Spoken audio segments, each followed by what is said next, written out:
You have spoken passionately about the consequences of failure in Iraq.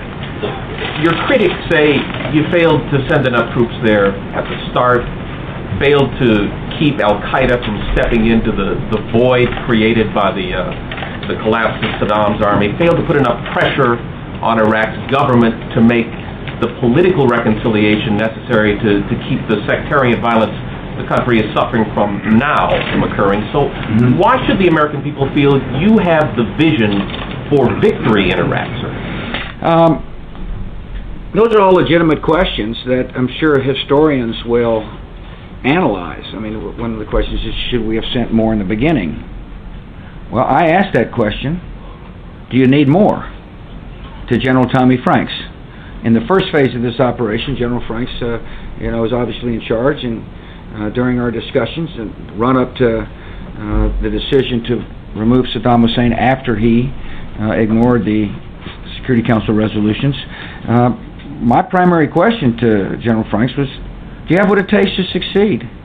And do you have what it takes to succeed after you succeed in removing Saddam Hussein? And his answer was yeah.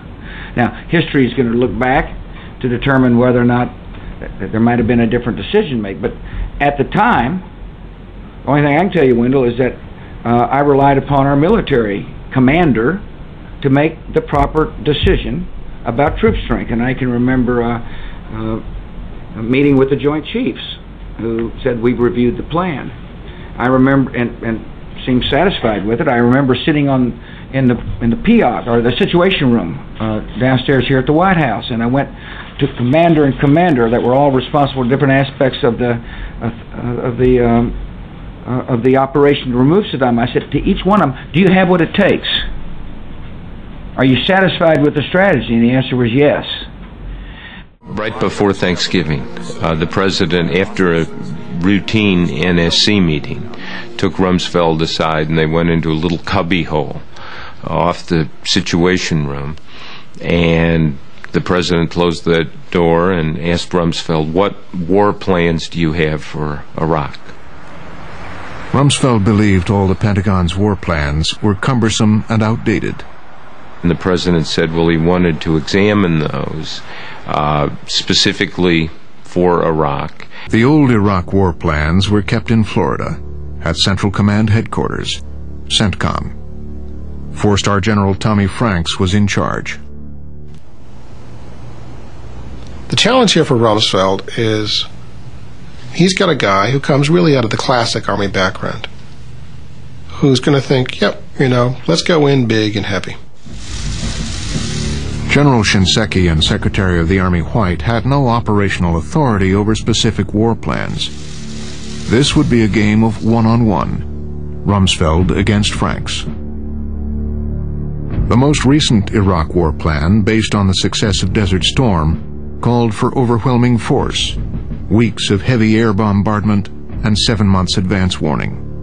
Rumsfeld asks General Franks, let's see, you kind of have 30 days to give me your views, and then they're on the phone saying, no, come up in 3 days. Rumsfeld is, let's do it now, let's focus on it. On the Army side, of course, there was once again great resistance to the notion of using Army forces for an intervention in Iraq. There was no real enthusiasm at all at high levels in the Army for this idea. General Shinseki's position was Army doctrine. Large numbers of forces were necessary to secure a country immediately after a conflict. But he couldn't get through to Rumsfeld, who had Newt Gingrich talking to less traditional planners like Colonel McGregor. 50,000 people, I know what my answer would have been. I can't say it on public television. This is a labor-intensive business, and if you're going to go in and change a country of 25 million people, you've got to have boots on the ground. The people that are making decisions in the military, the guys that are in uniform, think very seriously about having one American soldier or Marine killed. And the way you minimize casualties is you fight aggressively and with overwhelming strength. And so when you start up the road to Baghdad, you have enough people to flood that city that's second only in size to New York City in terms of how big it is. Also, 6.5 million people. 50,000 people. Where would they go in Baghdad? What would they secure? Even if they were successful, how would you manage all of that? What would be the next step? I think it's absolutely impractical. But the more the generals dug in, the harder Rumsfeld pushed. And in the war planning, there are endless sessions, hours and hours of Franks and Rumsfeld and Franks and Rumsfeld with the NSC or with President Bush, going through the details and charts and slides, and these are the assumptions, and this is how many troops we might send. It might take 90 days here, or we're going to try to get it down to 30. It's the kind of microscopic detail that's reviewed at the Rumsfeld level. It's quite astonishing. But Franks wants still several 100,000 troops to go in. And Rumsfeld has this process where he kind of chips away at this belief, asking questions. Why do you need that? Why do you need that? The Pentagon dubs this the iterative process. But it really, I think, is more a process of erosion. Some thought it had about it the echo of earlier civilian involvement, like the role civilians played in planning and operations in Vietnam. I've heard stories again and again of Rumsfeld actually crossing off individual units from deployment plans, saying, you really don't need this, you don't need this. Finally, after a few months, Rumsfeld's persistence began to pay off. Franks, who declined to be interviewed for this program, was wavering. The Army looks upon this process, I think, with a little bit of horror during that period of war plan formation. I remember one day a general said to me, Tommy's drunk the Kool-Aid. And that meant, Franks has gone over to kind of the belief in a smaller, narrower force. Franks sided with Rumsfeld. I think one thing that people underappreciate is, even if you're a four-star, and even if you have disagreements with your civilian boss, when the boss rules, which he does in our society, you're going to be a good soldier and go along with that, and you're not going to show the public that there's any dissent. I'd like to think I would have stood up and said no. I'd like to think I would, but I can't say that I would have. I don't think it's at all easy to go and tell the Secretary of Defense that he's wrong. When the Secretary of Defense and the Undersecretary and the Assistant Secretaries are all there in the room and they're telling you this is the way the plan ought to go, this is the way the plan ought to go, that's the difficult part of it. And then, just 3 weeks before the invasion of Iraq was to begin, General Shinseki was forced to take his internal fight with Secretary Rumsfeld public.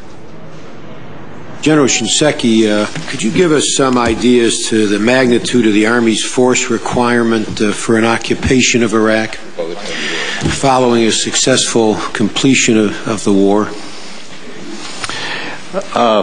In specific numbers, I would have to rely on combatant commanders' exact requirements, but I think... How about a range? I would say that what's been mobilized to this point, something on the order of several 100,000 soldiers are probably a figure that would be required. We're talking about post-hostilities, control over a piece of geography that's fairly significant, with the kinds of ethnic tensions that could lead to other problems, and so it takes a significant ground force presence. I think he was the only service chief that spoke out about certain things. And the message sent is do it my way or leave.